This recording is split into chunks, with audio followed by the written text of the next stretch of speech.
პირველი ყოვლისა მკაფიოდ უნდა ითქვას, რომ გრანტების კანონის ძირითადი მიზანი უცვლელია. ეს მიზანი არის, რომ უცხოური დაფინანსება იყოს გამჭვირვალე და ამ უცხოური დაფინანსების შესახებ იცოდეს ქართული ხალხმა და რაც თავარია იყოს მთავრობისგან თანხმობა. როდესაც ეს კანონი იქნება მიღებული, ჩვენ ვნახეთ და ანალიზის დროს გაირკვა, რომ არაერთმა ორგანიზაციამ უახერხა, რომ ამ კანონის გვერდის ავლით მაინც მიეღო დაფინანსებები. მაგალითად, რიგი ორგანიზაციები იგივე საერთაშორისო გამჭვირვალობა გადარეგისტრირდა და ის არა უცხოური ინტერესების გამტარი, არამედ უშუალოდ უცხოური ძალად დაფიქსირდა და შესაბამისად ამ კანონის გვერდის ავლით ისევ განაგრძობს უცხოური დაფინანსების მიღებას და რაც თავარია ამ დაფინანსების გამოყენებას საქართველოს პოლიტიკაში ჩარევისთვის. და ეს არის მხოლოდ ერთი მაგალითი. მათ შორის ეს შეეხება შეპასების შემთხვევასაც და ინდივიდების შემთხვევას. ჩვენ ვნახეთ, რომ მოროტად იყო გამოყენებული ის ასე ვთქვათ ვიწრო წრე, რომელიც გამჭვირვალობის კანონმა დაფარა, გრანტების კანონმა და მათ შორის ჩვენ მოვისმინეთ მუხარები, მათ შორის ევროკომისიის მაღალი წარმომადგენლებისგან, რომ ისინი იპოვიან შემოვლით გზებს, როგორ აუარონ გვერდი ამ კანონს და როგორ დააფინანსონ თავიანთი დასაყრდენი აგენტურა. ამიტომ, როდესაც ესეთ მოცემულობას ხედავ, რა თქმა უნდა, ობიექტური ვალდებულება გაქვს, რომ ყველა ესეთი შემთხვევა აღმოფხვრა და ცვლილებები, რომელიც პარლამენტის მიერ იქნება განხილული და იმედი მაქვს, რომ მიღებული, სწორედ ასეთ შემთხვევებს გამორიცხავს. და რაც თავარია, მკაცრდება სასჯელი, რადგან ჩათვალეს, რომ ფინანსური სასჯელი ეს არის ისეთი მინიმალური, რომ მათ შეუძლიათ, რომ კანონი დაარღვიონ, ამიტომ სასჯელი იქნება გამკაცრებული და იქნება სხვა მოსამართლის პრეროგატივა ამ სასჯელის გამოყენების, ეს არის საზოგადოებრივი სამუშაოები და 6 წლამდე პატიმრობა.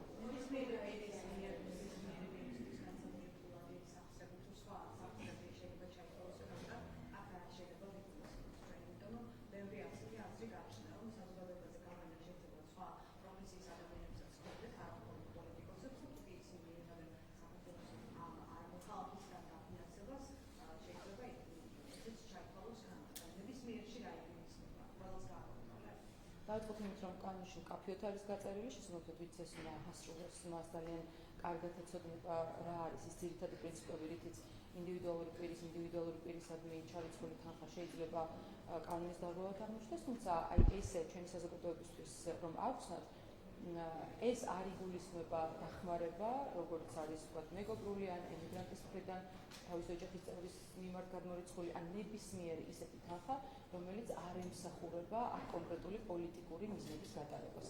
აქ არის საუბარი ისეთ თანხების მიღებაზე, რომლის საწყისი და რომლის мотиваცია არის ქართულ პოლიტიკაში, ქართულ ხალხზე ზემოქმედების და სხვადასხვა იდეოლოგიის გატარებისთვის გამოყენება.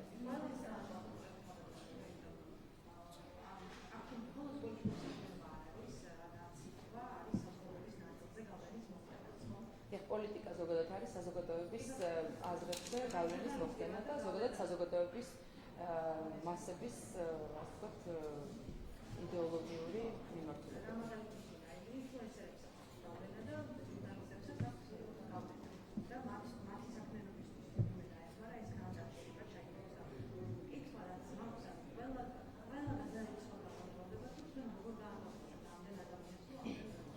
მესმის თქვენ რაც გადარდებთ, ანუ აღსრულების ნაწილი რამდენად სრულყოფილად იქნება წარმართული და ვინმე ხომ ვერ მოახერხებს, რომ კანონს აუაროს გვერდი, რა თქმა უნდა აღსრულების ნაწილი ეს ჩვენზე არ არის და შესაბამისი უწყებები უზრუნველყოფენ ამას, თუმცა мотиваცია, რისთვისაც ეს კეთდება, ვფიქრობ, რომ ძალიან მართლად აუხსენი. არ აქვს მნიშვნელობა, ეს ფიზიკური პირი იქნება თუ შეპასე თუ არასამთავრობო ორგანიზაცია, ნებისმიერი პირი, რომელიც მიზანმიმართულად ფინანსდება უცხოეთიდან იმისთვის, რომ აქ საზოგადოების აზრზე მოახდინოს გავლენა და ჩაერიოს ქართულში და საქმეებში და ქართულ პოლიტიკაში, მას ექნება ვალდებულება, რომ დარეგისტრირდეს. ანუ ეს მკაფიოდ უნდა რომ ყველამ იცოდეს, ეს ძირითადი პრინციპი არ შეცვლილა. ყველა ასეთი შემთხვევა მოითხოვს, რომ დარეგისტრირდეს და მიიღოს მთავრობისგან ნებართვა. ამიტომ არაფერი განსაკუთრებული ამ ყველაფერში არ არის, თუ პირი ან იგივე ორგანიზაცია არ მალავს თავის მიზნებს და თავის საქმიანობას. მიდი 3-ზე მეც უნდა ჩავიდე ბიუროზე.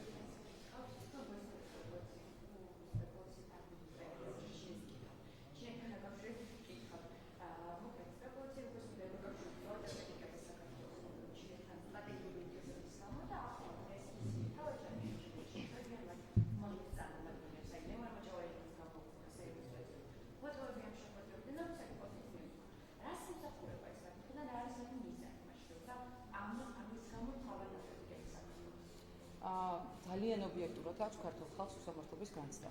და ამ უსამართლობის განცდა ზუსტად ასეთი ფაქტებიც ამძაფრებს. მაშინ, როდესაც საქართველოს აკრიტიკებენ იმისთვის, რომ ჩინეთთან აქვს ურთიერთობა, გაცილებით უფრო ძლავრი ურთიერთობები და პარტნიორობები აღმოაჩნდათ ევროკავშირს, ბრიტანეთს, კანადას, საფრანგეთს და ასე შემდეგ.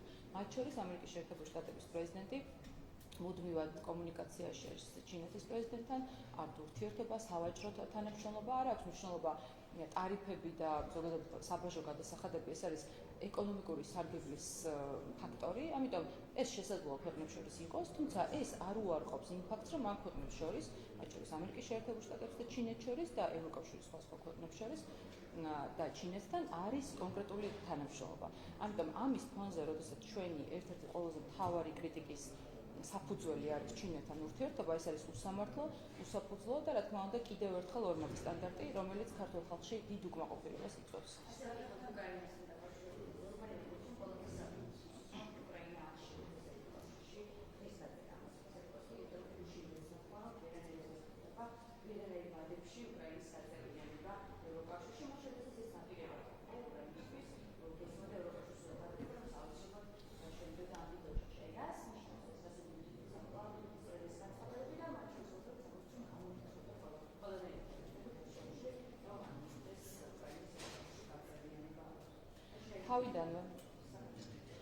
თავიდანვე ალბათ ლოგიკური ეჭვი ჰქონდა ყველას, რომ უკრაინისთვის კანდიდატის სტატუსი და შემდგომში გაწევრიანების დაპირება იყო რაღაცნაირი წახალისება იმისთვის, რომ კიდევ უკეთესად ეომათ იმ ომში, რომელსაც თავად ევროლიდერები ამბობენ, რომ ეს არა მხოლოდ უკრაინის ომია, არამედ ევროკავშირის სახელითაც წარმოებული ომია და ამ ქვეყნებსაც იცავს რუსეთისგან.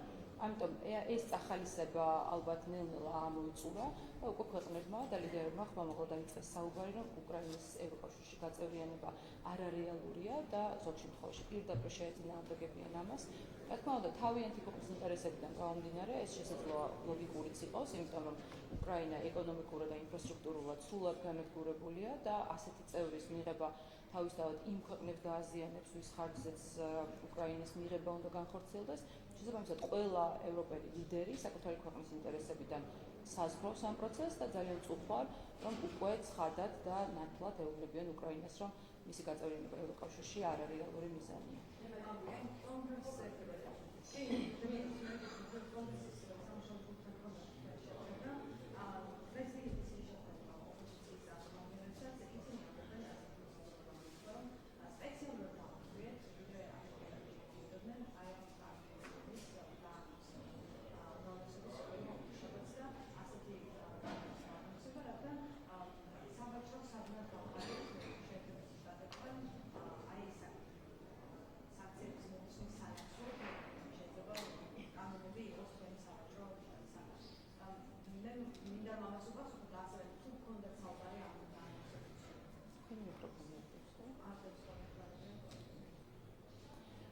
მე თავმოდი შემიძლია გითხრათ, რომ არანაირ ვაჭრობას ადგილი არ ქონია, ჩვენ არ ვაჭრობთ საქართველოს ინტერესებით, ჩვენ ხელმძღვანელობთ საქართველოს ინტერესებით, ის ცვლილებები, რომელიც დაანონსა პირდაპირ ქართველი ხალხის დაკვეთა არის და თუ მიღებული კადრის მიუხედავად ვინმე ახერხებს, რომ გვერდიაუროს, ჩვენ ვალდებული ვართ, რომ ის ხარვეზები არ მოვხდათ, რომელიც კანონში ამ კუთხით იყო და მათ შორის ასრულების ნაწილში, რაც შეეხება ამერიკის შეერთებული შტატების კონგრესის სამუშაო ჯგუფს, ეს იყო ძალიან საინტერესო შეხვედრა, მე მონაწილეობდი და ჩვენთვის ეს ძალიან კარგი შესაძლებლობა იყო, რომ მათთვის კიდევ უფრო მეტი დეტალი გამხდარიყო ცნობილი, მივაწოდე ყველა აუცილებელი ინფორმაცია, რომელიც დარწმუნებული ვარ, რომ არც მიდის იმ კონგრესმენებამ და სენატორებამდე მისი მხრიდანაც შესაძლოა სხვადასხვა უსამართლო განცხადებები კეთდება და რაც თავარია ეს შეხვედრა ემსახურებოდა საქართველოს-ამერიკის ურთიერთობების გადატვირთვას, გაუმჯობესებას და ჩვენ ორივე მხარე ვაცნობიერებთ, რომ არის რაღაც ასე ვთქვათ ხარვეზები ამ ურთიერთობაში, თუმცა გვაქვს ძალიან დიდი რესურსი, რომ რაც შეიძლება მალე გადაიტვირთოს და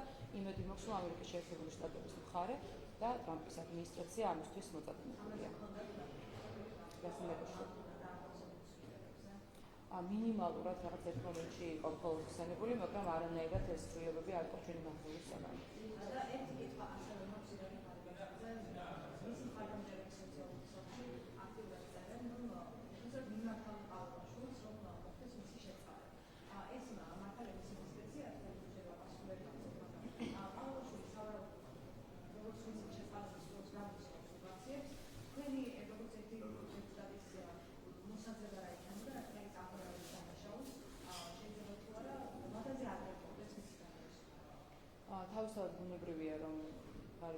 მეგობრები და ხარდამჭერები გაშემატკივრებენ მას და ასეთი პროცესი დააინიცირეს, არაფერი არ არის გასაკვირი. ასევე თქვენ თვითონაც თქვით, რომ ეს არის პრეზიდენტის ექსკლუზიური უფლებამოსილება, შესაბამისად ის თავად იმსჯელებს ამ ყველაფერზე და არ მინდა რომ აი ამ პროცესს, რომელიც პრეზიდენტის ჰუმანურ აქტს შეეხება და ზოგადად ადამიანის შეწყალებას შეეხება, ჩემი მხრიდან რაღაც არასწორი პოლიტიკური შეფასებები გავაკეთო, ამიტომ თავისთავად ერთ მხარეს აქვს ამისი ობიექტური და ლეგიტიმური უფლება რომ მოითხოვოს და მეორე მხარეს აქვს ექსკლუზიური უფლებამოსილება. ამიტომ ეს ამ ორ მხარეს შორის ურთიერთობა არის და ჩემი მხრიდან არ იქნება ამ თემაზე კომენტარი გაკეთებული.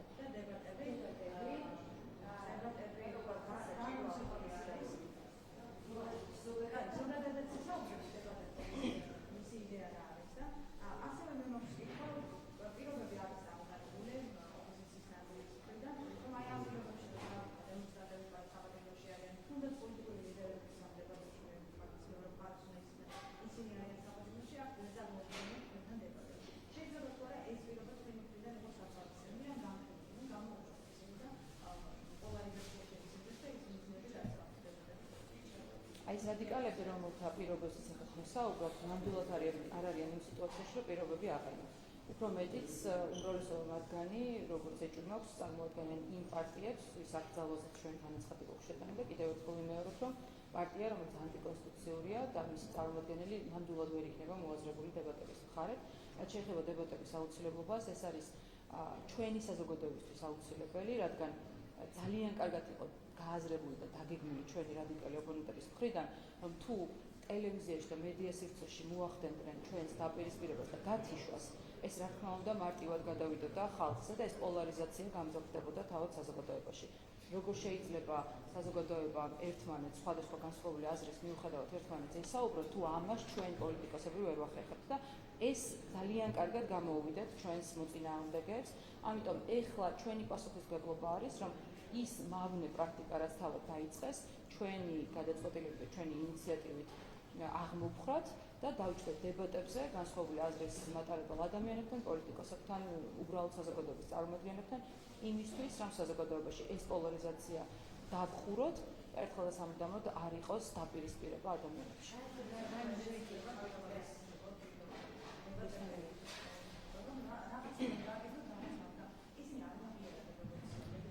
თქვენ ვიზეთ საუბრობთ, ანუ საერთოდ არ გჭირდება მათი აღიარება, ჩვენ გვაღიარებს ქართველი ხალხი და ვინც დებატებში მიიღებს მონაწილეობას, მათი მხრიდან იქნება კონსტიტუციური ნაბიჯი გადადგმული, იმიტომ რომ კონსტიტუციურად არჩეული ხელისუფლება არის, რა თქმა უნდა, ლეგიტიმური. შესაბამისად, თუ ვინმე ამას არ აღიარებს, ეს მისი პრობლემა არის.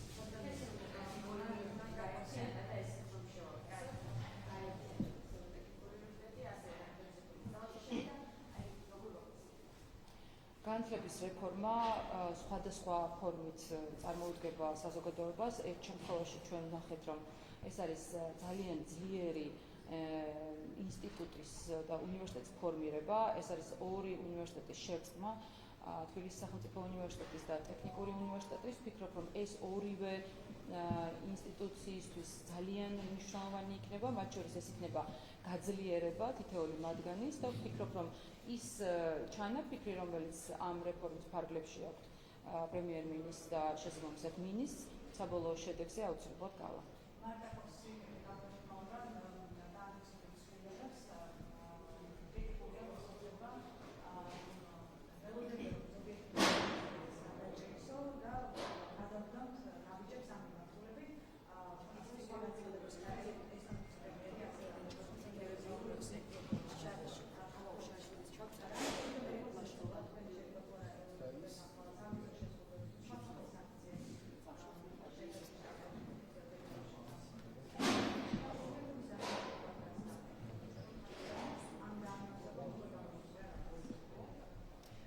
მე შემიძლია ვთქვა, რომ თავად მარტა კოსი არის ამ ჩვენი ინიციატივების თანაავტორი, რადგან მან განაცხადა, რომ ეძებს როგორ მოუაროს გვერდზე ჩვენს კანონმდებლობას, ამიტომ მას შეუძლია იფიქროს, რომ ის ზუსტად რომ თანამონაწილეა ამ ინიციატივების შემუშავების.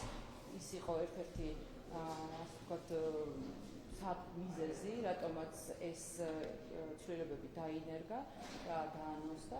მათ შორის ვიცით, რომ ევროკავშირის შემთხვევაშიც სადაც 60%-ამდე გაზარდეს არასამთავრობო სექტორის დაფინანსება და ამის ფონზე როდესაც გააზრდილი დაფინანსებით გვიანოსებენ, რომ კანონის გვერდისავით დააფინანსებენ და გარედან ჩაერევიან ჩვენ შიდა პოლიტიკაში, რა თქმა უნდა, ჩვენი რეაქცია იყო ბუნებრივი და ლოგიკური. რაც შეეხება მხარებს, მე ვერ ვხვდები, რომ ამ მხარეზე შეიძლება იყოს საუბარი, როდესაც ხელისუფალი და არჩეული დეპუტატი იცავს საკუთარი ქვეყნის და მოსახლეობის ინტერესებს. თუ ასეთ შემთხვევაში მხარე შეუძლია დაემუქროს, ეს ნამდვილად ვერ იქნება ჩათვლილი დემოკრატიის ნაწილად, რადგან დემოკრატიულად არჩეული ხელისუფლების წინააღმდეგ ასეთი უხეში ჩარევა არის ყველაზე ანტიდემოკრატიული და ანტიევროპული, რაც შეიძლება გააკეთოს ადამიანებმა და პოლიტიკოსებმა.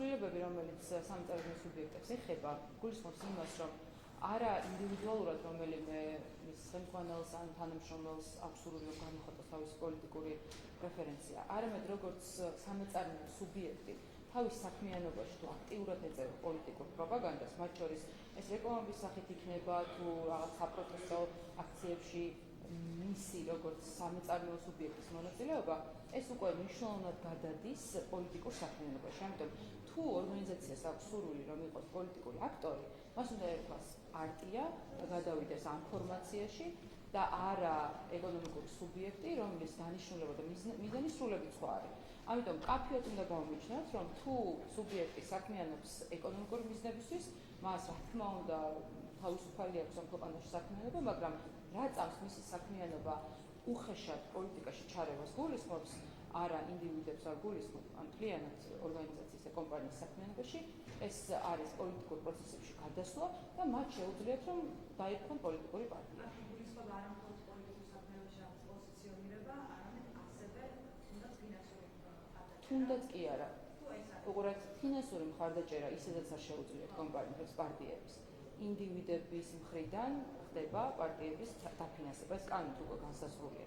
ამიტომ თუ კომპანია იმ წინა კანონსაც არღვევს და ფინანსურ მხარდაჭერას ეწევა პოლიტიკური პარტიების მიმართ და პოლიტიკური პროცესების მიმართ, რა თქმა უნდა ეს არის დარღვევა.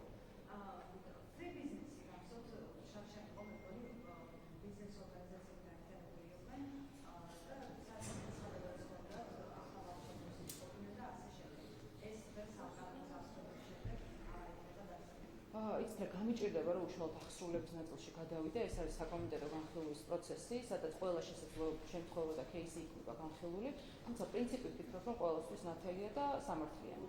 თუ ხარ პოლიტიკურ პროცესებში ჩართული, აღარ უნდა გერქოს სამწარმოო სუბიექტი, უნდა იყოს პოლიტიკური პარტია. ამიტომ თუ ვინმე სამის სურვილი აქვს, არც ეს არ ეკრძალება, შეუძლია რომ გადატრანსფორმირდეს პარტიად.